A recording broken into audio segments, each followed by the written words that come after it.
ನಿಮ್ಮ ಡಾಕ್ಟರ್ ಟಿವಿ9ನ ವಿಶೇಷ ಕಾರ್ಯಕ್ರಮಕ್ಕೆ ಸ್ವಾಗತ. ನಾನು ಅನುಷಾ ಗೋಪಾಲ್ ಕೃಷ್ಣ. ಒತ್ತಡದ ಜೀವನ, ಬದಲಾಗುತ್ತಿರುವ ಜೀವನ ಶೈಲಿ, ಜನರಿಗೆ ನೂರಾರು ಆರೋಗ್ಯ ಸಮಸ್ಯೆ, ಯಾವ ಸಮಸ್ಯೆಗೆ ಯಾವ ಚಿಕಿತ್ಸೆ ಅನ್ನೋದೇ ದೊಡ್ಡ ಚಿಂತೆ. ಇಂತಹ ಸಮಸ್ಯೆ ಇರೋರ್ಗೆ ಒಂದೇ ವೇದಿಕೆಯಲ್ಲಿ ಸಿಗುತ್ತೆ ಉತ್ತರ. ಇದೇ ಟಿವಿ9ನ ವಿಶೇಷ ಕಾರ್ಯಕ್ರಮ ನಿಮ್ಮ ಡಾಕ್ಟರ್. ಬಂಜೇತನ ಇತ್ತೀಚಿನ ದಿನದಲ್ಲಿ ಸಾಮಾನ್ಯವಾಗಿ ಕಂಡುಬರುವಂತಹ ಸಮಸ್ಯೆಗಳಲ್ಲಿ ಒಂದಾಗಿದೆ. ಕಲುಷಿತ ಗಾಳಿ, ಪೋಷಕಾಂಶರಹಿತ ಆಹಾರ, ಅನುಚಿತ ಜೀವನ ಶೈಲಿ, ತಿಂಗಳ ಋತುಚಕ್ರದಲ್ಲಿ ಕ್ರಮಬದ್ಧತೆ ಇಲ್ಲದಿರೋದು ಕೂಡ ಬಂಜೇತನಕ್ಕೆ ಕಾರಣವಾಗಬಹುದು. ತಾಯ್ತನ ಅನುಭವಿಸಬೇಕು ಎನ್ನುವವರು ಮಕ್ಕಳನ್ನ ಪಡೆಯುವಲ್ಲಿ ಶೂನ್ಯ ಕಾಣ್ತಿದ್ದಾರೆ. ಆದರೆ ಆಧುನಿಕ ಶಸ್ತ್ರಚಿಕಿತ್ಸೆ ಹಾಗೂ ಆರೈಕೆಗಳಿಂದ ಗರ್ಭಕೋಶವನ್ನ ಫಲವತ್ತತೆಯಿಂದ ಕೂಡಿರುವಂತೆ ಮಾಡಬಹುದು. ಪೂರಕ ಚಿಕಿತ್ಸೆ ಮೂಲಕ ಮಕ್ಕಳನ್ನ ಪಡೆಯಬಹುದು. ಹಾಗಾದ್ರೆ ಈ ಬಂಜೇತನಕ್ಕೆ ಕಾರಣ ಏನು? ಇದಕ್ಕಿರುವ ಚಿಕಿತ್ಸೆಗಳಾದ IUI, IVF ಯಾವಾಗ ತಗೊಂಡ್ರೆ ಸೂಕ್ತ? ಗರ್ಭಧಾರಣೆ ಯಾವಾಗ ಪ್ಲಾನ್ ಮಾಡಿಕೊಂಡ್ರೆ ಆರೋಗ್ಯಕರ ಹೆರಿಗೆ ಸಾಧ್ಯವಾಗುತ್ತೆ? ಇದೆಲ್ಲದರ ಬಗ್ಗೆ ಹೆಚ್ಚಿನ ಮಾಹಿತಿ ಕೊಡೋದಕ್ಕೆ ಇವತ್ತು ನಮ್ಮ ಜೊತೆ ಇದ್ದಾರೆ ಗರ್ಭಗುಡಿ IVF ಸೆಂಟರ್ನಲ್ಲಿ ಸೀನಿಯರ್ ಫರ್ಟಿಲಿಟಿ ಸ್ಪೆಷಲಿಸ್ಟ್ ಆಗಿರುವಂತಹ ಡಾಕ್ಟರ್ ಅಪರ್ಣಾ ಎನ್ ಅವರು. ಡಾಕ್ಟರ್ ನಮಸ್ತೆ, ಕಾರ್ಯಕ್ರಮಕ್ಕೆ ಸ್ವಾಗತ. ನಿಮಗೆ ನಮಸ್ತೆ ಅನುಷಾ. ಎಸ್ ಡಾಕ್ಟರ್, ಈಗ ಅಂದ್ರೆ ಈ ಒಂದು ಬಂಜೇತನ ಇತ್ತೀಚಿನ ದಿನಗಳಲ್ಲಿ ಹೆಚ್ಚಾಗ್ತಾ ಇರೋದಕ್ಕೆ ಕಾರಣ ತುಂಬಾ ಜನ ಪ್ರೆಗ್ನೆನ್ಸಿ ಡಿಲೇ ಮಾಡ್ತಾರೆ, ಅದುವೇ ಮುಖ್ಯ ಕಾರಣ ಅನ್ನೋದಾಗಿ ಕೇಳಿ ಬರ್ತಾ ಇದೆ. ಸೊ ಈ ಒಂದು ಏಜ್ ಫ್ಯಾಕ್ಟರ್ ಎಷ್ಟು ಮ್ಯಾಟರ್ ಆಗುತ್ತೆ ಡಾಕ್ಟರ್ ಫರ್ಟಿಲಿಟಿಗೆ? ಎಸ್, ಇತ್ತೀಚೆಗೆ ನಾವು ನೋಡ್ತಿರೋ ಹಾಗೆ ಹೌದು, ಇದೊಂದು ನಮಗೆ ಒಂದು ಕಾರಣ ಆಗಿದೆ. ನಮಗೆ ಬಂಜೇತನ ಅಥವಾ ಸಂತಾನೋತ್ಪತ್ತಿ ತೊಂದರೆಗಳಲ್ಲಿ ಹೆಚ್ಚಾಗ್ತಿರೋದಕ್ಕೆ ಹೆಣ್ಮಕ್ಳು ಏನಾಗ್ತಿದ್ದೀವಿ, ನಾವೆಲ್ಲರೂ ಕರಿಯರ್ ಬಗ್ಗೆ ಕಾನ್ಸಂಟ್ರೇಟ್ ಮಾಡ್ತಾ ಏನಾಗ್ತಾ ಇದೆ, ಒಂದು ಮರ್ತೋಗ್ತಿರೋದು ಏನು ಅಂತಂದರೆ ನಾವು ಯಾವ ಏಜಲ್ಲಿ ಪ್ರೆಗ್ನೆನ್ಸಿನ ಪ್ಲ್ಯಾನ್ ಮಾಡಬೇಕು ಅನ್ನೋದನ್ನು ಮರಿತಾ ಇದ್ದೀವಿ. ಸೊ ಎಸ್ಪೆಷಲಿ ಏಷ್ಯಾ ಖಂಡದಲ್ಲಿ ಅಂತಂದರೆ ಇಂಡಿಯನ್ ಎಥ್ನಿಸಿಟಿಯಲ್ಲಿ ಅಥವಾ ಏಷ್ಯನ್ ಎಥ್ನಿಸಿಟಿಯಲ್ಲಿ ಹುಟ್ಟಿರುವಂಥ ಹೆಣ್ಮಕ್ಳಲ್ಲಿ ನಮಗೆ ಫಲವತ್ತತೆ ಬೇಗನೆ ಕ್ಷೀಣಿಸ್ತಾ ಹೋಗುತ್ತೆ compare to our western population. ಅಂತಂದರೆ ನಾವು ಕಾಮನಾಗಿ ಕಂಪೇರ್ ಮಾಡೋದೇನು, ನಾವು ಬೆಳೀತಾ ಹೊರಗಡೆ ಇರುವಂಥ ಹೆಣ್ಮಕ್ಳು ಲೇಟಾಗಿ ಪ್ರೆಗ್ನೆನ್ಸಿ ಪ್ಲ್ಯಾನ್ ಮಾಡ್ತಿದ್ದಾರೆ, 35, 38, 40 ಆದಮೇಲೆ ಪ್ಲ್ಯಾನ್ ಮಾಡ್ತಿದ್ದಾರೆ. ನಾವು ಯಾಕೆ ಬೇಗ ಪ್ರೆಗ್ನೆನ್ಸಿ ಪ್ಲ್ಯಾನ್ ಮಾಡಬೇಕು ಅನ್ನೋ ಕಂಪ್ಯಾರಿಷನ್ಗೆ ಬರ್ತಿದ್ದಾರೆ. ಆದರೆ ಅವ್ರಿಗೆ ಗೊತ್ತಿಲ್ಲದೆ ಇರೋದು ಸೈಂಟಿಫಿಕ್ ರೀಸನ್ಸ್ ಏನು ಅಂತಂದರೆ, ನಮ್ಮ ಹಿಂದಿನ ಪದ್ಧತಿ ಏನಿತ್ತು, ಬೇಗ ಮದುವೆ, ಬೇಗ ಮಗುನ ಪ್ಲ್ಯಾನ್ ಮಾಡ್ಕೊಳ್ಳೋದು ಏನಕ್ಕಿತ್ತು ಅಂತಂದರೆ, ಈ ಏಷ್ಯನ್ ಎಥ್ನಿಸಿಟಿ ಅಂತಂದರೆ ನಮ್ಮ ಹೆಣ್ಮಕ್ಳಲ್ಲಿ ನಾವು 6 ರಿಂದ 8 ವರ್ಷಗಳ ಕಾಲ ಬೇಗನೆ ನಮಗೆ ಈ ಮೊಟ್ಟೆ ಬರೋ ಅಂಶ ಕ್ಷೀಣಿಸ್ತಾ ಹೋಗುತ್ತೆ. ಅಂತಂದರೆ ಸೈಂಟಿಫಿಕಲಿ ಪ್ರೂವನ್ ಅಲ್ಲಿರೋವಂಥ ಹೆಣ್ಮಕ್ಳು 38 ವಯಸ್ಸಿಗೂ ನಮ್ಮಲ್ಲಿರೋವಂಥ ಹೆಣ್ಮಕ್ಳು 30-32 ವಯಸ್ಸಿಗೂ ಒಂದೇ. ಸೊ ಹಾಗಾಗಿ ನಮ್ಮಲ್ಲಿ 27 ವಯಸ್ಸು ದಾಟ್ತಿದ್ದಂಗೆ ಮೊಟ್ಟೆ ಅಂಶ ಕ್ಷೀಣಿಸ್ಲಿಕ್ಕೆ ಸ್ಟಾರ್ಟ್ ಆಗುತ್ತೆ. 30-32 ದಾಟ್ತಿದ್ದಂಗೆ ಅದು ತುಂಬಾ ಕೆಳಗಡೆ ಹೋಗ್ಲಿಕ್ಕೆ ಶುರುವಾಗುತ್ತೆ. ಸೊ ಬೈ ದ ಟೈಮ್ ನಾವು 32 ವಯಸ್ಸು ರೀಚ್ ಆಗ್ತಿದ್ದಂಗೆ ನಮಗೆ 50 ರಿಂದ 60% ಮೊಟ್ಟೆ ಬರೋ ಅಂಶ ಆಲ್ರೆಡಿ ಖಾಲಿ ಆಗಿಬಿಟ್ಟಿರುತ್ತೆ. ಸೊ ಈಗೇನಾಗ್ತಾ ಇದೆ, ನಾವು ಪ್ಲ್ಯಾನ್ ಮಾಡ್ತಿರೋದೇ ಮದುವೆ ಆಗಲಿಕ್ಕೇ 30-32ರಲ್ಲಿ. ಅದಾದಮೇಲೂ ಕೂಡ ನಾವು ಸೆಟಲ್ ಆಗಿಲ್ಲ ಅಂತ ಅಂದ್ಕೊಂಡು ಮಗು ಮಾಡ್ಕೊಳ್ಳೋದು ಇನ್ನೂ ಒಂದು 3-4 ವರ್ಷ ದುಡ್ತಾರೆ. ಸೊ ಅವ್ರ ಮಗು ಪ್ಲ್ಯಾನ್ ಮಾಡ್ಕೊಳ್ಬೇಕು ಅಂತ ಬಂದಾಗ ಈವನ್ ವೈಜ್ಞಾನಿಕವಾಗೂ ನಾವು ಹೆಲ್ಪ್ ಮಾಡೋದಕ್ಕೂ ಕಷ್ಟ ಆಗ್ತಾ ಹೋಗುತ್ತೆ. ಫಸ್ಟ್ ಬೇಬಿ ಅಥವಾ 2ನೇ ಬಾರಿ ಪ್ರೆಗ್ನೆನ್ಸಿ ಟ್ರೈ ಮಾಡಬೇಕಂದ್ರೂ 30-35 ಏಜ್ ಅಂತೂ ಆಗೇ ಆಗುತ್ತೆ. ಸೊ ಆ ಟೈಮಲ್ಲಿ ಅಂದರೆ ಪ್ಲಾನಿಂಗ್ ಕರೆಕ್ಟಾಗಿ ಮಾಡಿಕೊಂಡ್ರು ಡಾಕ್ಟರ್, ಬೇರೆ ರೀತಿ ಹೆಲ್ತ್ ಮೇಲೆ ಪರಿಣಾಮಗಳು ಬೀರುವಂಥ ಜಾಸ್ತಿ ಆಗಿರುತ್ತಾ? ಯಾವೆಲ್ಲ ರೀತಿ ರಿಸ್ಕ್ಗಳಿರುತ್ತೆ ಒಂದು ಹೆಣ್ಣಿಗೆ ಅನ್ನುವಂಥ? ನಮಗೆಲ್ರಿಗೂ ತಿಳಿದಿರೋ ರೀತಿ ನಾವು ವಯಸ್ಸು ಹೆಚ್ಚಾಗ್ತಾ ಇದ್ದಂಗೆ ರಿಪ್ರೊಡಕ್ಟಿವ್ಲಿ ನಮಗೆ ಕಾಣಿಸುವಂಥ ತೊಂದರೆಗಳು ಏನು ಅಂತಂದರೆ ಮೊಟ್ಟೆ ಬರೋ ಅಂಶ ಕ್ವಾಲಿಟಿ ಕಡಿಮೆ ಆಗೋದು. ಅದ್ರ ಜೊತೆಗೆ ನನ್ನ ದೈಹಿಕವಾಗಿ ನನಗೆ ಶುಗರ್ ಬರೋ ಅಂಶ ಇರ್ಬೋದು, ಬ್ಲಡ್ ಪ್ರೆಷರ್ಸ್ ಜಾಸ್ತಿ ಆಗೋದು, ಥೈರಾಯ್ಡ್ ತೊಂದರೆಗಳು ಕಾಣಿಸ್ಕೊಳ್ಳೋದು, ಅಥವಾ ಬೊಜ್ಜುತನ ಜಾಸ್ತಿ ಕಾಣಿಸ್ಕೊಳ್ಳೋದು, ಅಥವಾ ಬೇರೆ ಬೇರೆ ಹೆಲ್ತ್ ಇಶ್ಯೂಸ್ ಕಾಣಿಸ್ಕೊಳ್ಳೋ ಸಂಖ್ಯೆಗಳು ಹೆಚ್ಚಾಗ್ತಾ ಹೋಗುತ್ತೆ. ಇದರಿಂದ ಏನಾಗುತ್ತೆ, ನಾನು ಕನ್ಸೀವ್ ಆಗಲಿಕ್ಕೆ ಟೈಮ್ ಜಾಸ್ತಿ ತೊಗೊಳುತ್ತೆ ನಾರ್ಮಲ್ ಆಗಿಂತ. ಕನ್ಸೀವ್ ಆದಮೇಲೆ ಪ್ರೆಗ್ನೆನ್ಸಿಯಲ್ಲಿ ಕಾಣಿಸ್ಕೊಳ್ಳೋ ಅಂಥ ಒತ್ತಡ ಜಾಸ್ತಿ ಆಗ್ತಾ ಹೋಗುತ್ತೆ. ಅದರಿಂದ ಏನಾಗುತ್ತೆ, ಪ್ರೆಗ್ನೆನ್ಸಿ ಕಾಂಪ್ಲಿಕೇಶನ್ಸ್ ಕೂಡ ಹೆಚ್ಚಾಗ್ತಾ ಹೋಗುತ್ತೆ. ಡಾಕ್ಟರ್, ತಾಯಿಯ ಏಜು ಮಗು ಹೆಲ್ತ್ ಮೇಲೆ ಎಫೆಕ್ಟ್ ಮಾಡುತ್ತಾ? ಅಂದರೆ ಯಾವ ಏಜಲ್ಲಿ ಪ್ರೆಗ್ನೆನ್ಸಿ ಪ್ಲ್ಯಾನ್ ಮಾಡ್ಕೊಂಡಿರ್ತೀವಿ ಅನ್ನುವಂಥದ್ದು, ಮತ್ತು ಈಗ ಸುಮಾರು ಜನ ಪ್ರೀಮೆಚ್ಯೂರ್ ಬೇಬಿ ಆಗುವಂಥದ್ದು ಲೇಟ್ ಪ್ರೆಗ್ನೆನ್ಸೀಸಲ್ಲಿ ಅಂತ ಹೇಳ್ತಾರೆ, ಅದು ಸತ್ಯನಾ ಡಾಕ್ಟರ್? ಖಂಡಿತವಾಗ್ಲೂ ಸತ್ಯ. ಯಾಕೆ ಅಂತಂದರೆ ದೈಹಿಕವಾಗಿ ನಮ್ಮಲ್ಲಿ ಒಂದಷ್ಟು ಬದಲಾವಣೆಗಳಾಗ್ತಾ ಹೋಗುತ್ತೆ. 35 ವಯಸ್ಸು ದಾಟ್ತಿದ್ದಂಗೆ ನಾನು ಕನ್ಸೀವ್ ಆದಾಗ ಏನಾಗುತ್ತೆ, ಡಯಾಬಿಟಿಸ್ ಅಥವಾ ಹೈಪರ್ ಟೆನ್ಷನ್ ಇನ್ ಪ್ರೆಗ್ನೆನ್ಸಿ ಬರುವಂಥ ರಿಸ್ಕ್ 2 ರಿಂದ 3 ಪಟ್ಟಿಗೆ ಜಾಸ್ತಿ ಆಗುತ್ತೆ. ಇದರಿಂದ ಏನಾಗುತ್ತೆ, ಮಗುಗೆ ಬೇಕಾಗುವಂಥ ಸಾಕಷ್ಟು ಪೌಷ್ಟಿಕಾಂಶತೆಗಳು ಮಗುಗೆ ಸರಿಗೆ ಹೋಗ್ಲಿಕ್ಕಾಗಲ್ಲ. ರಕ್ತದ ಒತ್ತಡ ಜಾಸ್ತಿ ಇದ್ದಾಗ ಬ್ಲಡ್ ಸರ್ಕ್ಯುಲೇಷನ್ ಇಶ್ಯೂಸ್ ಇರುತ್ತೆ. ಸೊ ಮಗು ಒಳಗಡೆ ಚಿಕ್ಕದಾಗ್ತಿದೆ ಅಂತಂದಾಗ ನಾವು ಜಾಸ್ತಿ ದಿನ ಒಳಗಡೆ ಬಿಡಲಿಕ್ಕೂ ಆಗಲ್ಲ. ಸೊ ನಾವು ಆ್ಯಟ್ರೋಜೆನಿಕಲಿ ಏನಾಗುತ್ತೆ, ನಮಗೆ ಮಗುನ ಸೇವ್ ಮಾಡಲಿಕ್ಕೆ ಅಂತ ಒಂದೊಂದ್ಸತಿ ಪ್ರೀ ಮೆಚ್ಯೂರ್ ಆಗೇ ನಾವು ಡೆಲಿವರಿ ಮಾಡಬೇಕಾಗತ್ತೆ ತಾಯಿನ ಸೇವ್ ಮಾಡಲಿಕ್ಕೆ. ಸೊ ಬ್ಲಡ್ ಪ್ರೆಷರ್ಸ್ ಒತ್ತಡ ಜಾಸ್ತಿ ಆದಾಗ pregnancy is the main reason. So ಈ ಕಾರಣಗಳಲ್ಲಿ ಏನಾಗುತ್ತೆ, ಅಥವಾ ಡಯಾಬಿಟಿಸ್ ಜಾಸ್ತಿ ಆದಾಗ ಮಗುಗೆ ನ್ಯೂಟ್ರಿಷನ್ ಸರಿಯಾಗಿ ಸಿಗೋದಿಲ್ಲ, ಥೈರಾಯ್ಡ್ ತೊಂದರೆಗಳಿಂದ ಮಿಸ್ಕ್ಯಾರೇಜಸ್ ಹೆಚ್ಚಾಗ್ಬೋದು, ಅಥವಾ ನಂದು ಎಗ್ ಕ್ವಾಲಿಟಿ ಕಡಿಮೆ ಇದ್ದಾಗ ಏನಾಗುತ್ತೆ ಮಗುವಲ್ಲಿ ಒಂದಷ್ಟು ಜೆನೆಟಿಕ್ ತೊಂದರೆಗಳಾಗೋದು. ಸೊ ಇದೆಲ್ಲ ಕಾರಣಗಳಿಂದ ಏನಾಗುತ್ತೆ ಮಗು ಬೇಗ ಹುಟ್ಟುವಂಥ ಸಂದರ್ಭಗಳು, ಅಥವಾ ಮಗುಗೆ ಸಾಕಷ್ಟು ಪೌಷ್ಟಿಕಾಂಶ ಸಿಗದೆ ಮಗು ಚಿಕ್ಕದಾಗೋದು. ಅದರಿಂದ ನಾವು NICU ಅಲ್ಲಿ ಮತ್ತೆ ಮಗುನ ಸ್ವಲ್ಪ ದಿನಗಳು ಕಾಪಾಡಬೇಕಾಗತ್ತೆ. ಈ ತೊಂದರೆಗಳು ತಾಯಿ ಏಜ್ ಜಾಸ್ತಿ ಆಗ್ತಾ ಇದ್ದಂಗೆ 2 ರಿಂದ 3 ಪಟ್ಟು ಎಲ್ಲ ತೊಂದರೆಗಳು ಹೆಚ್ಚಾಗತ್ತೆ. ಓಕೆ ಡಾಕ್ಟರ್, ಇವಾಗ ಲೇಟ್ ಪ್ರೆಗ್ನೆನ್ಸೀಸ್ ಕಾಮನ್ ಆದಂಗೆ ತುಂಬ ಜನಕ್ಕೆ ಅಂದರೆ IVFನ ಒಂದು ಇದಕ್ಕೆ ಸಬ್ಸ್ಟಿಟ್ಯೂಟ್ ಸೊಲ್ಯೂಷನ್ ಆಗಿ ನೋಡ್ತಾರೆ. ಆದರೆ IVF ಈ ಏಜ್ಗೂ ಎಷ್ಟು ಸಂಬಂಧಪಡುತ್ತೆ ಅಂತ ಹೇಳಿದ್ರೆ IVFಗೂ ಲಿಮಿಟ್ ಇರುತ್ತಾ, ಏಜ್ ಇಷ್ಟೇ, ಏಜ್ ಆದಮೇಲೆ IVF ವರ್ಕ್ ಆಗಲಿಕ್ಕಿಲ್ಲ ಅನ್ನುವಂಥದ್ದು? ಇದು ಒಂದು ತುಂಬ ಮುಖ್ಯವಾದ ಪ್ರಶ್ನೆ ಅಂತಲೇ ಹೇಳ್ಬೋದು. ತುಂಬ ಜನ ಹೆಣ್ಮಕ್ಳು ಏನು ಅಂದ್ಕೋತಾರೆ ಅಂತಂದರೆ ಸೈಂಟಿಫಿಕಲಿ ನಾವು ತುಂಬಾ ಇಂಪ್ರೂವ್ ಆಗ್ತಾ ಇದ್ದೀವಿ, ಎವಾಲ್ವ್ ಆಗ್ತಾ ಇದ್ದೀವಿ. ಸೊ ಈಗ ಪ್ಲ್ಯಾನ್ ಮಾಡಲಿಲ್ಲ ಅಂತಂದರೆ ಏನಂತೆ, ಡಾಕ್ಟರ್ಸ್ ನನಗೆ ಹೆಲ್ಪ್ ಮಾಡ್ತಾರೆ 40-45 ಆದಮೇಲೆ ಪ್ರೆಗ್ನೆನ್ಸಿ ಪ್ಲ್ಯಾನ್ ಮಾಡಲಿಕ್ಕೆ, ನಾನು ಈಗಲೇ ಯಾಕೆ ಮಗು ಮಾಡ್ಕೋಬೇಕು, IVF ಮುಖಾಂತರ ನಾನು ಲೇಟಾಗಿ ಕೂಡ ಮಗು ಮಾಡ್ಕೋಬೋದು ಅನ್ನೋ ಒಂದು ತಪ್ಪು ಕಲ್ಪನೆಯಿಂದನೇ ತುಂಬ ಜನ ಮುಂದಕ್ಕೆ ದೂಡಿರ್ತಾರೆ. ಆದರೆ ನೀವು ಅರ್ಥ ಮಾಡ್ಕೋಬೇಕಾಗಿರೋದು ಏನಂತಂದರೆ, ಈಗ ಸ್ವಂತವಾಗಿ ನ್ಯಾಚುರಲಿನೂ ನಾನು ಪ್ರೆಗ್ನೆನ್ಸಿ ಆಗಬೇಕು ಅಂತಂದರೆ ನಾನು ಒಳಗಡೆ ಇರುವಂಥ ಮೊಟ್ಟೆ ಕ್ವಾಲಿಟಿನೇ ಹೆಲ್ಪ್ ಮಾಡೋದು. ಅದೇ ರೀತಿ IVFಲ್ಲಿ ಕೂಡ ತಂತ್ರಜ್ಞಾನ ಯೂಸ್ ಮಾಡಿ ಕೂಡ ನಾವು ಒಳಗಡೆ ಇರುವಂಥ ಮೊಟ್ಟೆಗಳನ್ನೇ ಹೊರಗಡೆ ತೆಗೆದು ಪ್ರೆಗ್ನೆನ್ಸಿ ಕೊಡಬೇಕು. ಸೊ ಹಾಗಾದಾಗ ನ್ಯಾಚುರಲಿ ಹೇಗೆ ಪ್ರೆಗ್ನೆನ್ಸಿ ಚಾನ್ಸಸ್ ಕಡಿಮೆ ಆಗುತ್ತೆ ಏಜ್ ಆಗ್ತಿದ್ದಂಗೆ, ಥ್ರೂ ಟೆಕ್ನಾಲಜಿ ಕೂಡ ಕಡಿಮೆ ಆಗೇ ಆಗುತ್ತೆ. ಕರೆಕ್ಟ್ ಅಲ್ವಾ? IVF is not the solution. ನಮಗೆ ನನ್ನ ವಯಸ್ಸನ್ನ ಮುಂದಕ್ಕೆ ಹೋದ್ಮೇಲೆ 40 ಆದಮೇಲೆ ನಾನು ಪ್ರೆಗ್ನೆನ್ಸಿ ಮಾಡ್ಕೋಬೋದು IVF ಮುಖಾಂತರ. IVF is not for that. IVF ಅಂತಂದರೆ ಒಂದಷ್ಟು ಇಂಡಿಕೇಶನ್ ಸ್ಪೆಸಿಫಿಕಲಿ ಯಾರಿಗೆ ಆಗ್ತಿಲ್ಲ ನೈಸರ್ಗಿಕವಾಗಿ ಅವ್ರಿಗೆ ಹೆಲ್ಪ್ ಮಾಡಲಿಕ್ಕೆ ಅಂತ. ಸೊ ಏಜಸ್ ಅಗೇನ್ ನಮಗೆ IVF ಮುಖಾಂತರ ಮಗುನ ಪಡೀಲಿಕ್ಕೂ ಕೂಡ ಏಜ್ ಜಾಸ್ತಿ ಆಗ್ತಿದ್ದಂಗೆ ಕಷ್ಟ ಆಗೇ ಆಗುತ್ತೆ. ಎಸ್ ಡಾಕ್ಟರ್, ಅಂದರೆ ಈಗ ಏಜ್ ಡಿಕ್ಲೈನ್ ಆಗ್ತಾ ಇದ್ದಂಗೆ ಅಂದರೆ ಎಗ್ಗಿನ ಕ್ವಾಲಿಟಿ ಏನಿದೆ ಅದು ಡಿಕ್ಲೈನ್ ಆಗೋದಕ್ಕೆ ಶುರು ಆಗುತ್ತೆ ಅಂತ ನೀವು ಹೇಳ್ತಾ ಇದ್ರಿ. ಅದೇ ರೀತಿ ಅಂದರೆ ಮುಂದುವರೆದ್ರೆ ಈಗ ಅದು ಪರ್ಸನ್ ಟು ಪರ್ಸನ್ ಕೂಡ ಡಿಫರ್ ಆಗುತ್ತೆ. ತುಂಬ ಜನದ್ದು ಲೈಫ್ ಸ್ಟೈಲಿಂದ ಎಫೆಕ್ಟ್ ಆಗಿರುತ್ತೆ. ಸೊ ಈಗ ಲೈಫ್ ಸ್ಟೈಲ್ ಸರಿ ಮಾಡಿಕೊಂಡ್ರೆ ಈ ಒಂದು ಸಮಸ್ಯೆ ಬಗೆಹರಿಬಹುದಾ ಅನ್ನುವಂಥ ಕ್ವಶನ್ ತುಂಬ ಜನರು. ಸೊ ಈಗ ರೀಸೆಂಟಾಗಿ ನಾನೊಬ್ಬರು ಕಪಲ್ನ ನೋಡಿದ್ದು. Wife is 40 years, husband 49 years ಆಗ್ತಿದ್ದಾರೆ. They are leading very healthy life style. ಅಂತಂದರೆ ನಮಗೆ ಅವ್ರ ಹೈಟಿಗೆ ಎಷ್ಟು ವೆಯ್ಟ್ ಇರಬೇಕು, ರೆಗ್ಯುಲರಾಗಿ ಎಕ್ಸಸೈಸ್ ಇರ್ಬೋದು, ಫುಡ್ ಇಂಟೇಕ್ ಇರ್ಬೋದು, ಎಲ್ಲ ತುಂಬ ಅಚ್ಚುಕಟ್ಟಾಗಿ ಮಾಡ್ತಾರೆ. ಸೋಷಿಯಲ್ ಹ್ಯಾಬಿಟ್ಸ್ ಏನೂ ಇಲ್ಲ, ಅಂದರೆ ಸ್ಮೋಕಿಂಗ್, ಆಲ್ಕೋಹಾಲ್ ಇಂಟೇಕ್ ಇದೆಲ್ಲ ಏನೂ ಇಲ್ಲ. ಅವ್ರು ಅಂದ್ಕೊಂಡಿದ್ದೇನಂತಂದರೆ ನಾನು ಕರಿಯರಲ್ಲಿ ಸೆಟಲ್ ಆಗೋಣ, 40 ಆದಮೇಲೆ ನಾನು ಹೋಗಿ ನಾನು ಹೇಗೂ ಲೈಫ್ ಸ್ಟೈಲ್ ಚೆನ್ನಾಗಿದೆ ನಾನು ಪ್ಲ್ಯಾನ್ ಮಾಡ್ಬೋದು ಅಂತ. ಬಟ್ ಏಜ್ನ ರಿವರ್ಸ್ ಮಾಡಲಿಕ್ಕಾಗಲ್ಲ. ಸೊ ಏಜ್ ಆಗ್ತಿದ್ದಂಗೆ ನಾನು ಮೊಟ್ಟೆ ಕ್ಷೀಣಿಸೋದು ದಟ್ ಈಸ್ ಬೈ ನೇಚರ್, ಆಗೇ ಆಗುತ್ತೆ. ಸೊ ನಾನು ಎಷ್ಟೇ ಹೆಲ್ದಿ ಲೈಫ್ ಸ್ಟೈಲ್ ಫಾಲೋ ಮಾಡಿದ್ರೂ ಕೂಡ ನಂದು ಮೊಟ್ಟೆ ಕ್ವಾಲಿಟಿ ಕಡಿಮೆ ಆಗೋದು ಆಗೇ ಆಗುತ್ತೆ. ಅದ್ರ ಜೊತೆಗೆ ಜೆನೆಟಿಕ್ ಇಶ್ಯೂ ಅಂತ ಇರುವಂಥ ಭ್ರೂಣಗಳು ತಯಾರಿಯಾಗೋದು ಕೂಡ ಹೆಚ್ಚಾಗುತ್ತೆ. ಈ ಹೆಣ್ಮಗಳಿಗೆ ನಮ್ಮಲ್ಲಿ 6 ಸತಿ ನಾವು ಮೊಟ್ಟೆಗಳನ್ನ ಹೊರಗಡೆಗೆ ತೆಗಿಬೇಕಾಯಿತು. ಅಂದರೆ 6 times IVF ಮಾಡಬೇಕಾಯಿತು ಒಂದು ಹೆಲ್ದಿ ಎಂಬ್ರಿಯೋ ಕ್ರಿಯೇಟ್ ಮಾಡಲಿಕ್ಕೆ. ಅದೇನೇ ಇಫ್ ಐ ಆಲ್ರೆಡಿ ನೋ, ನನಗೆ ಮುಂಚೆನೇ ಗೊತ್ತಿರುತ್ತೆ ಅಂತಂದರೆ ನನಗೊಂದು 21 ರಿಂದ 25 ವಯಸ್ಸಿಗೆ ಅಂದಾಜಿಗೆ ನಮಗೆ ಎಲ್ರಿಗೂ ಒಂದು ಅಂದಾಜಿರುತ್ತೆ, ನಾನು ಈ ವಯಸ್ಸಿಗೆ ಮದುವೆ ಪ್ಲ್ಯಾನ್ ಮಾಡ್ತೀನಿ ಅಥವಾ ನಾನು ಈ ವಯಸ್ಸಿಗೆ ಮಗು ಪ್ಲ್ಯಾನ್ ಮಾಡ್ತೀನಿ ಅನ್ನೋದು.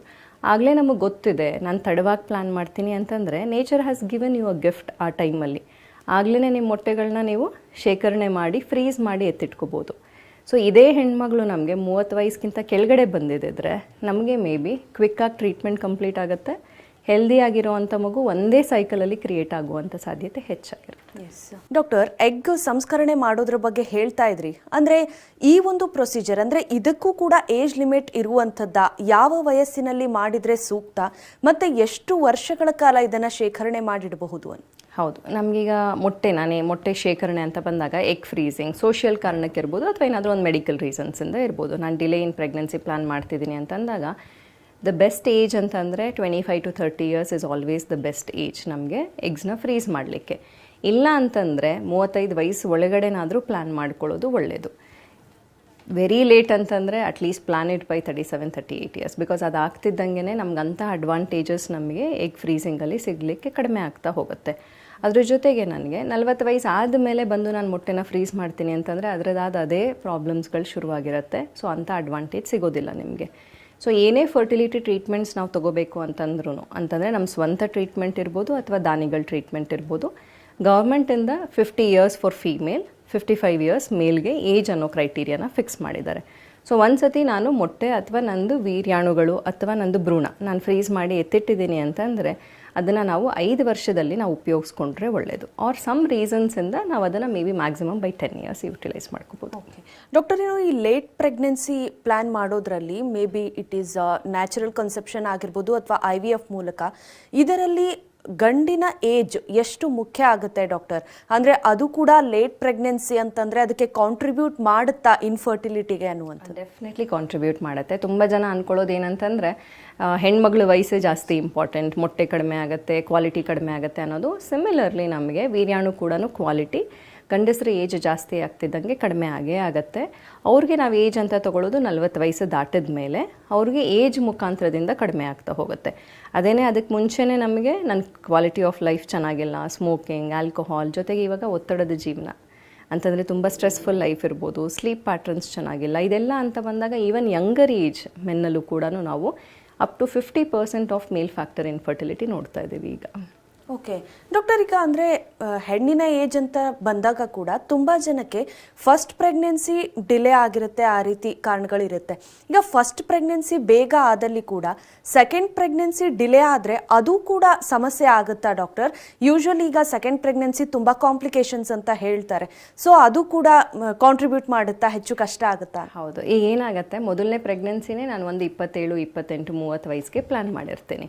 ಸೊ ಎರಡನೇ ಮಗು ಪ್ಲ್ಯಾನ್ ಮಾಡೋದು ಏನು ಮಾಡ್ಕೊಳ್ತಾರೆ, ನಾನು ಇನ್ನೊಂದು 5 ವರ್ಷ ಕಾಯ್ತೀನಿ, 8 ವರ್ಷ ಕಾಯ್ತೀನಿ ಅಂತ ಡಿಲೇ ಮಾಡ್ತಾ ಒಂದು 37, 38, 40 ವಯಸ್ಸಿಗೆ ಬಂದು ಸೆಕೆಂಡ್ ಮಗುನ ಪ್ಲ್ಯಾನ್ ಮಾಡ್ತಾರೆ. ಅಂತಂದಾಗ ಅವ್ರೇನು ಅಂದ್ಕೊಳ್ತಾರೆ ಅಂತಂದರೆ, ನಾನು ಫಸ್ಟ್ ಮಗು ಅಷ್ಟು ಈಸಿಯಾಗಿ ಕನ್ಸೀವ್ ಆಗಿದ್ದೀನಿ, ಸೆಕೆಂಡ್ ಮಗು ನಾನು ಅಂದ್ಕೊಂಡಿದ್ದ ತಕ್ಷಣ ಆಗುತ್ತೆ ಅಂತ ಅಂದ್ಕೊಂಡು ತುಂಬ ಜನ ಹೆಣ್ಮಕ್ಳು ಬರೋದಿಲ್ಲ. ಬಟ್ ಅಲ್ಲಿ ಕೂಡ ಏಜ್ ಜಾಸ್ತಿ ಆಗ್ತಿದ್ದಂಗೆ ನೈಸರ್ಗಿಕವಾಗಿ ನಮಗೆ ಕ್ವಾಲಿಟಿ ಕಡಿಮೆ ಆಗಿರುತ್ತೆ. ಸೊ ಅಲ್ಲಿ ಕೂಡ ಮೊದಲನೇ ಮಗು ನಮಗೆ ಈಸಿಯಾಗಿ ಆಗಿರ್ಬೋದು, ಬಟ್ ಸೆಕೆಂಡ್ ಮಗುಗೆ ಕಷ್ಟ ಆಗ್ಬೋದು. ಈ ಥರ ಪಾಪ್ಯುಲೇಷನ್ನ ನಾವು 100 ಜನದಲ್ಲಿ 30 to 40% ಆಫ್ ಕೇಸಸ್ ನಮ್ಮ ಕ್ಲಿನಿಕಲ್ಲಿ ನೋಡೋದು. ಓಕೆ ಡಾಕ್ಟರ್, ಈಗ ತುಂಬ ಜನಕ್ಕೆ ಏಜ್ ಆದವ್ರು ಆಗಿರಬಹುದು, ಅನ್ನೋನ್ ಮಿಸ್ಕ್ಯಾರೇಜಸ್ ಆಗುತ್ತೆ, ಯಾಕೆ ಅಂತ ರೀಸನ್ನೇ ಗೊತ್ತಾಗೋದಿಲ್ಲ. ಸೊ ಅಲ್ಲಿ ಕೂಡ ಏಜಿನ ಪಾತ್ರ ಇರುತ್ತೆ. ಅಂದರೆ ಅದನ್ನು ಮುಂಚೆ ಹೇಗಾದರೂ ಡಯಾಗ್ನೋಸ್ ಮಾಡ್ಕೊಳ್ಬೋದಾ? ಅಂದರೆ ಇದು ಹೈ ರಿಸ್ಕ್ ಇದೆ ಅನ್ನುವಂಥ ಲಕ್ಷಣಗಳನ್ನು ತೋರಿಸಿರುತ್ತಾ ಅನ್ನುವಂಥದ್ದು? ಮೇನ್ ನಮಗೆ ಕ್ವಾಲಿಟಿ ರಿಸ್ಕ್ ಅಂತ ಬರೋದೇ ಏಜಲ್ಲಿ.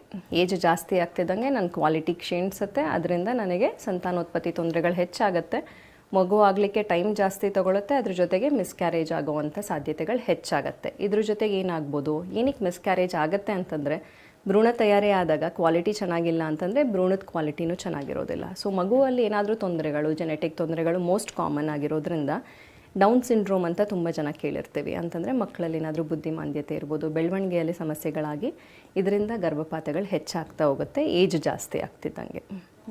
ಓಕೆ ಡಾಕ್ಟರ್, ಮತ್ತು ತುಂಬ ಮುಖ್ಯವಾದಂಥ ಫ್ಯಾಕ್ಟರ್ ಅಂತ ಹೇಳಿದ್ರೆ ಪ್ರೆಗ್ನೆನ್ಸಿಯಲ್ಲಿ ಒಂದು ಸ್ಟ್ರೆಸ್, ಆ್ಯಂಗ್ಸೈಟಿ ಇರುತ್ತೆ. ಸೊ ಆ ಎಮೋಷ್ನಲಿ ಕಂಟ್ರೋಲ್ ಮಾಡೋದೇ ತುಂಬಾ ಕಷ್ಟ ಇರುತ್ತೆ. ಸೊ ಅಂಥದ್ರಲ್ಲಿ ಲೇಟ್ ಪ್ರೆಗ್ನೆನ್ಸಿಗೆ ಇದು ಇನ್ನಷ್ಟು ಮಾರಕವಾಗುತ್ತೆ ಅಂತ ಅನಿಸುತ್ತಾ ನಿಮಗೆ?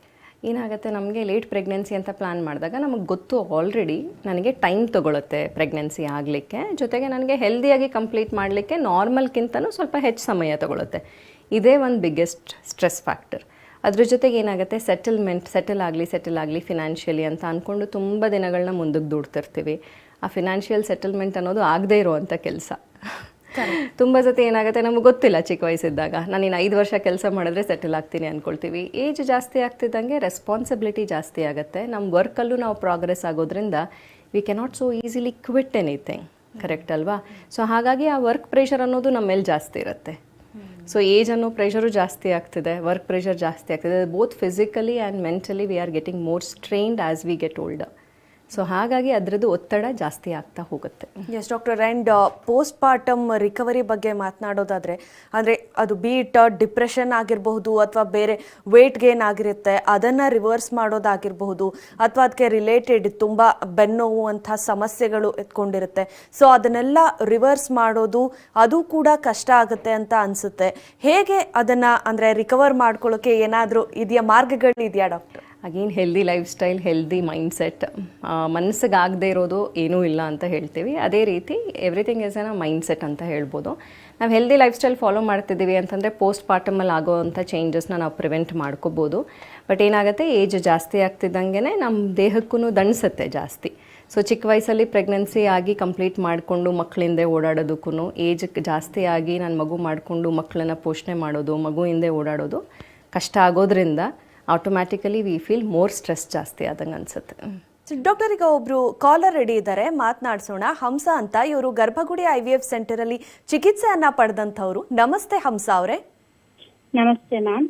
ಹೇಗಿದ್ದೀರಾ? ಎಲ್ಲಿಂದ ಕರೆ ಮಾಡ್ತಾ ಇದ್ದೀರಾ ಹಂಸ ಅವರೇ? ಮ್ಯಾಮ್ ನಮ್ದು ಬ್ಯಾಂಗ್ಳೂರ ಮ್ಯಾಮ್. ಓಕೆ. ನಾವು ಅದೇ ಕಲ್ಯಾಣ ಗರ್ಭಗುಡಿ ಸೆಂಟ್ರಲ್ಲಿ ಟ್ರೀಟ್ಮೆಂಟ್ ತಗೊಂಡಿದ್ದು. ಅಪರ್ಣ ಮ್ಯಾಮ್ ನಮ್ಗೆ ಟ್ರೀಟ್ಮೆಂಟ್ ಅಪರ್ಣ ಮ್ಯಾಮ್ ಹತ್ರನೇ ತಗೊಂಡಿದ್ದು ಮ್ಯಾಮ್. ಓಕೆ. ಎಷ್ಟು ವರ್ಷ ಆಯ್ತು ಮದ್ವೆ ಆಗಿ ಹಂಸ ಅವರೇ? 6 years ಆಯ್ತು ನಮ್ದು. ಓಕೆ, ಅಂದ್ರೆ 6 years ಆದ್ಮೇಲೆ ಇವಾಗ ನೀವು ಕನ್ಸೀವಿಂಗ್ ಹಂಸ ಅವರೇ? ಹಾ ಮ್ಯಾಮ್ ಆಯ್ತು, ಬೇಬಿ ಆಯ್ತು, ಗರ್ಲ್ ಬೇಬಿ. Okay, congratulations. ಆಯ್ತು. ಡಾಕ್ಟರ್ ಅಪರ್ಣ ಅವರು ನಮ್ಮ ಜೊತೆ ಸ್ಟುಡಿಯೋದಲ್ಲಿದ್ದಾರೆ, ಮಾತನಾಡ್ಬೋದು ನೀವು ಅವ್ರ ಜೊತೆ. ಹಾ ಕೊಡಿ. ನಮಸ್ತೆ ಹಂಸ. ನಮಸ್ತೆ ma'am, thank you so much ma'am. ಪಾಪುಗೆ ಏನು ಹೆಸರಿಟ್ಟಿದ್ದೀರಾ? ಮ್ಯಾಮ್ ಇನ್ನೂ ಎಷ್ಟು ಸೆಲೆಕ್ಟ್ ಮಾಡಿಲ್ಲ ಮ್ಯಾಮ್, ಅದೇ ಮಾಡ್ಬೇಕಿತ್ತು 3 months. ಓಕೆ, ಒಳ್ಳೇದಾಗ್ಲಿಮ್ಮ, ಒಳ್ಳೇದಾಗ್ಲಿ. ಕರ್ಕೊಂಡು ಬನ್ನಿ ಮಗುನ. ಹಾ ಮ್ಯಾಮ್ ಅದೇ ಬರ್ತೀವಿ. ಹಸ್ಬೆಂಡ್ ಮನೆಗೆ ಬಂದಾಗ ಈಗ ಅಮ್ಮನ ಮನೇಲಿ ಇದ್ದೀನಿ. ಆರೋಗ್ಯ ನೋಡ್ಕೊಳ್ಳಿಪ್ಪ. ಹಾ ಮ್ಯಾಮ್. Thank you. ಚೆನ್ನಾಗಿದ್ದೀರಾ ಮ್ಯಾಮ್? ಚೆನ್ನಾಗಿದ್ದೇನೆ. Thank you. ಅದೇ ಮ್ಯಾಮ್ ನಾನು ಚೆನ್ನಾಗಿ ಟ್ರೀಟ್ಮೆಂಟ್ ಮಾಡಿದ್ರಿ. ನನ್ಗೆ ಇದು ಬೇರೆ ಆಪರೇಷನ್ ಆಗಿತ್ತು, ಕಾಲ್ ಸರ್ಜರಿ ಅಂತ ಹೇಳಿ ಅದೆಲ್ಲ ಇದು ಮಾಡ್ಕೊಂಡು ಚೆನ್ನಾಗಿ ಅವ್ರಿಗೆ ಸ್ಪೆಷಲ್ ಕೇರ್ ತಗೋಬೇಕಾಗಿತ್ತು. ಬಿಕಾಸ್ ಕಾಲ್ಗಳ ಹಿಪ್ ಸರ್ಜರಿ ಕೂಡ ಆಗಿತ್ತು ಮುಂಚೆನೆ. So we had to take care of her very gently. ಅದಕ್ಕೆ ಅಂತ ಸ್ಪೆಷಲೈಸ್ ನಮ್ಗೆ ಇಂಜೆಕ್ಷನ್ಸ್ಗಳು ಅವಾಯ್ಡ್ ಮಾಡಬೇಕಾಗಿರೋ ಥರದ್ದು ಅವಾಯ್ಡ್ ಮಾಡಿ ಯಾವ್ದು ಕೊಡಬೇಕು ಅದನ್ನು ಮಾತ್ರ. ಸೊ ಈ ಥರದ್ದು. So we are very happy. ಅವರು ಮೊದಲನೇ ಸತಿನೇ ಕನ್ಸೀವ್ ಆಗಿ ಆ್ಯಂಡ್ ಡೆಲಿವರಿ ಆಗಿರೋ. ಅದೇ ನಿಜವಾಗ್ಲೂ ಗ್ರೇಟ್ ಅದು. Yes, thank you so much Hamsa ಅವರೇ, ಕರೆ ಮಾಡಿದ್ದಕ್ಕೆ. ತುಂಬ ಖುಷಿ ಆಯಿತು ನಿಮ್ಮ ಜೊತೆ ಮಾತನಾಡಿ. ಎಸ್ ಡಾಕ್ಟರ್, ಈಗ ಸಾಕಷ್ಟು ಜನ ಹೆಣ್ಮಕ್ಳಿಗೆ ಈ PCOD ಸಮಸ್ಯೆ ಕೂಡ ಬಹಳ ಕಾಮನ್ ಆಗಿಬಿಟ್ಟಿದೆ. ಸೊ ಅದು ಸರಿ ಆಗೋವರೆಗೂ ತುಂಬ ಜನ ನೀವು ಹೇಳ್ದಂಗೆ 35-40ಗೆ ಅಪ್ರೋಚ್ ಮಾಡೋದೆ ಮೊದಲು ಹಲವಾರು ವರ್ಷಗಳು ಅದರಲ್ಲೇ ಕಳೆದು ಬಿಡ್ತಾರೆ. ಆ ಸಮಸ್ಯೆ ಇದ್ರೂ ಕೂಡ IVF ಅಥವಾ ಬೇರೆ ಚಿಕಿತ್ಸೆಗಳ ಮೂಲಕ ಅದನ್ನು ಬಗೆಹರಿಸಬಹುದು ಅನ್ನುವಂಥ ಮಾಹಿತಿ ತುಂಬ ಜನಕ್ಕೆ ಇರೋದೇ ಇಲ್ಲ. ಇದು ಇನ್ನೊಂದು ಕಾಂಟ್ರಾಡಿಕ್ಟ್ರಿ ನಮಗೆ. ಹೇಗೆ ಏಜ್ ಆಗ್ತಾ ಆಗ್ತಾ ಮೊಟ್ಟೆ ಅಂಶ ಕಡಿಮೆ ಆಗುತ್ತೆ ಅಂತೀವಿ. ಪಾಲಿಸಿಸ್ಟಿಕ್ ಓವರಿ PCOD ಪ್ರಾಬ್ಲಮ್ ಅಲ್ಲಿ ಅಂದರೆ ಅವ್ರು ಹುಟ್ಟತಾನೆ ಮೊಟ್ಟೆ ಅಂಶ ಜಾಸ್ತಿಯಿಂದ ಹುಟ್ಟಿರ್ತಾರೆ. ಸೊ ನಮಗೆ ದೇಹಕ್ಕೆ ಏನೇ ಜಾಸ್ತಿ ಆದ್ರೂ ಕಡಿಮೆ ಆದ್ರೂ ಒಳ್ಳೇದಲ್ಲ. ಸೊ ಇದು ಮೆತ್. ಅವರು ಜಾಸ್ತಿ ಇದೆ ಬಿಡು, ನಾನು ಆರಾಮಾಗಿ ಲೇಟಾಗಿ ಹೋದರೂ ಪರವಾಗಿಲ್ಲ, ಹೇಗೂ ಮೊಟ್ಟೆ ಅಂಶ ಜಾಸ್ತಿ ಇದೆಯಲ್ಲ ಅಂತಲೇ ತುಂಬ ಜನ ಡಿಲೇ ಮಾಡಿಬಿಡ್ತಾರೆ ಟ್ರೀಟ್ಮೆಂಟ್ಗೆ. ಬಟ್ ಏನಾಗುತ್ತೆ, ಜಾಸ್ತಿ ಇದ್ದಾಗ ಮೊಟ್ಟೆಗಳು ಹಾರ್ಮೋನ್ ಇಂಬ್ಯಾಲೆನ್ಸಸ್ಸಿಂದ ಮೊಟ್ಟೆಗಳ ಕ್ವಾಲಿಟಿ ಚೆನ್ನಾಗಿರಲ್ಲ ಈ ಹೆಣ್ಮಕ್ಳಲ್ಲಿ ಸ್ಪೆಸಿಫಿಕಲಿ. ಸೊ ಹಾಗಾಗಿ PCOD ಇದ್ದರೂ ಬೇಗನೆ ಬಂದು ಟ್ರೀಟ್ಮೆಂಟ್ ತೊಗೊಳ್ಳೋದು ಮುಖ್ಯ. ಎಸ್ ಡಾಕ್ಟರ್, ಈಗ ಇನ್ನೊಬ್ರು ಕಾಲರ್ ರೆಡಿ ಇದ್ದಾರೆ, ಮಾತನಾಡ್ಸೋಣ. ರಮೇಶ್ ಅಂತ ಕರೆ ಮಾಡಿದ್ದಾರೆ. ಇವರು ಕೂಡ ಗರ್ಭಗುಡಿ IVF ಸೆಂಟರಲ್ಲಿ ಚಿಕಿತ್ಸೆಯನ್ನ ಪಡೆದಂಥವ್ರು. ನಮಸ್ತೆ ರಮೇಶ್ ಅವರೇ. ನಮಸ್ಕಾರ ಮೇಡಮ್. ನಮಸ್ತೆ, ಎಲ್ಲಿಂದ ಕರೆ ಮಾಡ್ತಾ ಇದ್ದೀರಾ? KR-ಪುರಂ ಮೇಡಮ್. KR-ಪುರಂ. ಓಕೆ, ಹೇಳಿ ರಮೇಶ್ ಅವರೇ, ನಿಮಗೆ ಅಂದರೆ ಎಷ್ಟು ವರ್ಷ ಆಯಿತು ಮದುವೆ ಆಗಿ? ಈಗ ನಿಮ್ಮ ವೈಫ್ ಹೇಗಿದ್ದಾರೆ ಅಂತ, ಅಂದರೆ ಕನ್ಸೀವ್ ಆಗಿದ್ದಾರಾ? ನಿಮ್ಮ ಒಂದು ಎಕ್ಸ್ಪೀರಿಯನ್ಸ್ನ ಹೇಳೋದಾದ್ರೆ. ಹೌದು, ಇದು 9 years ಆಗಿತ್ತು ಮೇಡಮ್. ನಾವು ಬೇರೆ ಕಡೆ ಎಲ್ಲ ನೋಡಿಸು ಸಕ್ಸಸ್ ಆಗಿರ್ಲಿಲ್ಲ. ಇಲ್ಲಿ ಗರ್ಭಗುಡಿಯಲ್ಲಿ ಸಕ್ಸಸ್ ಆಯ್ತು. ಓಕೆ, ಈಗ ಟ್ವಿನ್ಸ್ ಆಗಿದೆ ಮೇಡಮ್, ಗಂಡು ಹೆಣ್ಣೆರಡು. ವೆರಿ ನೈಸ್, ಕಂಗ್ರ್ಯಾಚುಲೇಷನ್ಸ್ ರಮೇಶ್ ಅವರೇ. Thank you madam. ಓಕೆ, ಹೇಗಿದ್ದಾರೆ ಅಂದ್ರೆ ಮಕ್ಕಳು ಮತ್ತೆ ನಿಮ್ಮ ವೈಫ್ ಆರೋಗ್ಯ ಹೇಗಿದೆ ಅವ್ರದ್ದು? ಚೆನ್ನಾಗಿದ್ದಾರೆ ಮೇಡಮ್, ಎಲ್ಲ ಹೆಲ್ದಿ ಆಗಿದ್ದಾರೆ, ಏನು ತೊಂದರೆ ಇಲ್ಲ. ಓಕೆ, 9 ವರ್ಷ ಆಯ್ತು ಅಂತ ಹೇಳಿದ್ರಿ. ಏನ್ ಸಮಸ್ಯೆ ಇತ್ತು, ಹೇಗೆ ಅದನ್ನ ಕಂಡುಹಿಡಿದ್ರಿ, ಹೇಗಾಯ್ತು ಚಿಕಿತ್ಸೆ ರಮೇಶ್? ಅದು IVF ಮುಖಾಂತರ ಆಯ್ತು ಮೇಡಮ್. ಅದು ಆಕ್ಚುಲಿ ಬೇರೆ ಕಡೆ ಎಲ್ಲ ತೋರಿಸಿದ್ವಿ, ಎಲ್ಲೂ ಸಕ್ಸಸ್ ಆಗಿರ್ಲಿಲ್ಲ. ಮತ್ತೆ ಅಪರ್ಣ ಮೇಡಮ್ ಹತ್ರ ಹೋದ್ಮೇಲೆ ನಮ್ಗೆ ಸಕ್ಸಸ್ ಆಗಿದೆ ಮೇಡಮ್. ಓಕೆ, ಅಂದ್ರೆ ಎಷ್ಟು ದಿನ ಆಯ್ತು ರಮೇಶ್ ಅವರೇ, ಅಂದ್ರೆ ಈ ಒಂದು ಚಿಕಿತ್ಸೆ ಎಲ್ಲವೂ ಕೂಡ? ಅಲ್ಲಿ ಒಂದು 6 months ಅಲ್ಲಿ ಆಯ್ತು ಮೇಡಮ್. ಎಸ್ ರಮೇಶ್ ಅವರೇ, ಡಾಕ್ಟರ್ ಅಪರ್ಣ ಅವರು ನಮ್ಮ ಜೊತೆ ಸ್ಟುಡಿಯೋದಲ್ಲಿದ್ದಾರೆ, ಮಾತನಾಡಬಹುದು? ಕೊಡಿ ಮೇಡಮ್. ನಮಸ್ತೆ ರಮೇಶ್ ಅವರೇ, ಹೇಗಿದ್ದೀರಾ? ನಮಸ್ಕಾರ ಮೇಡಮ್, ಚೆನ್ನಾಗಿದ್ದೀರಾ ಮೇಡಮ್? ಚೆನ್ನಾಗಿದೆ, ನೀವು ಹೇಗಿದ್ದೀರಾ? ಚೆನ್ನಾಗಿದೆ ಮೇಡಮ್, ಸೂಪರ್ ಆಗಿದ್ದೀವಿ. ಹೇಗಿದ್ದಾರೆ ಮಕ್ಕಳು? ಸೂಪರ್ ಆಗಿದ್ದಾರೆ ಮೇಡಮ್. Very nice. ಅಶ್ವಿನಿ ಆರಾಮಿದ್ದಾರಾ? ಗಂಡು ಮತ್ತೆ ಹೆಣ್ಣು ಮೇಡಮ್. ಓಕೆ, ಫ್ಯಾಮಿಲಿ ಕಂಪ್ಲೀಟ್ ಆಯ್ತು. ಹಾ ಮೇಡಮ್, ನಿಮ್ದು ಎಲ್ಲ ಕೃಪೆ. Thank you so much. Thank you so much Ramesh ಅವರೇ, ಕರೆ ಮಾಡಿದ್ದಕ್ಕೆ. ಒನ್ಸ್ ಅಗೇನ್ ಕಂಗ್ರ್ಯಾಚುಲೇಷನ್ಸ್ ನಿಮಗೆ. ಎಸ್ ಡಾಕ್ಟರ್, ಟ್ವಿನ್ ಬೇಬೀಸ್ ತುಂಬಾ ಜನಕ್ಕೆ IVF ಅಲ್ಲಿ ಟ್ವಿನ್ ಬೇಬೀಸ್ ಆಗುವಂಥದ್ದು ಅದು ಒಂದು ಆಡ್ ಆನ್ ಅಂತಾನೆ ಹೇಳ್ಬಹುದು. ಯಾಕಂದ್ರೆ ತುಂಬಾ ವರ್ಷಗಳ ಕಾಲ ಕಷ್ಟಪಟ್ಟಿರ್ತಾರೆ, ಅದರಲ್ಲಿ ಹೆಲ್ದಿ ಬೇಬೀಸ್ ಆಗೋದು ಬಹಳನೇ ಇಂಪಾರ್ಟೆಂಟ್. ಯಾಕಂದ್ರೆ ಅವ್ರ ವಾಯ್ಸ್ ಕೇಳಿದ ತಕ್ಷಣನೇ ನಮ್ಗೆ ಎಷ್ಟು ಕನೆಕ್ಟೆಡ್ ಆಗಿರ್ತೀವಿ ಅಂತಂದ್ರೆ ಅವ್ರು ಕಂಪ್ಲೀಟ್ಲಿ ಅವ್ರ ಹಿಸ್ಟ್ರಿ ಎಲ್ಲ ನೆನಪಾಗ್ಲಿಕ್ಕೆ ಶುರುವಾಗುತ್ತೆ. ಈ ದಂಪತಿಗಳಲ್ಲೂ ನೋಡಿದಾಗ 9 years ಮ್ಯಾರಿಡ್ ಲೈಫ್, ಜೊತೆಗೆ ಪ್ರೀವಿಯಸ್ IVF ಟ್ರೀಟ್ಮೆಂಟ್ ತೊಗೊಂಡು ಫೇಲ್ ಆಗಿದ್ದರು. ನಮ್ಮಲ್ಲಿ ಬಂದಾಗ ಅವ್ರ ಮೊಟ್ಟೆಗಳ ಸಂಖ್ಯೆ ಕಡಿಮೆ ಇದ್ದಿದ್ದು. ಸೊ ಹೀಗಾಗಿ ಭ್ರೂಣಗಳು ತಯಾರಿ ಮಾಡಿದಾಗ ನಮ್ಗೆ ಆಗಿದ್ದೇ 2 ಎಂಬ್ರಿಯೋಸ್ ಆ್ಯಕ್ಚುಲಿ. ಸೊ 2 ಟ್ರಾನ್ಸ್ಫರ್ ಮಾಡಿದ್ವಿ. ಜೊತೆಗೆ ಇವ್ರದ್ದು ಎರಾ ಅನ್ನೋ ಟೈಮಿಂಗಲ್ಲಿ ವ್ಯತ್ಯಾಸ ಇತ್ತು. ಅಂತಂದರೆ ಭ್ರೂಣ ಹಾಕುವಂಥ ಟೈಮಿಂಗಲ್ಲಿ ನಾರ್ಮಲ್ ಆಗಿ 120 ಗಂಟೆಗೆ ನಾವು ಟ್ರಾನ್ಸ್ಫರ್ ಮಾಡೋದು, ಇವರಲ್ಲಿ ಅದಿನ್ನೂ ಕಡಿಮೆ ಇತ್ತು.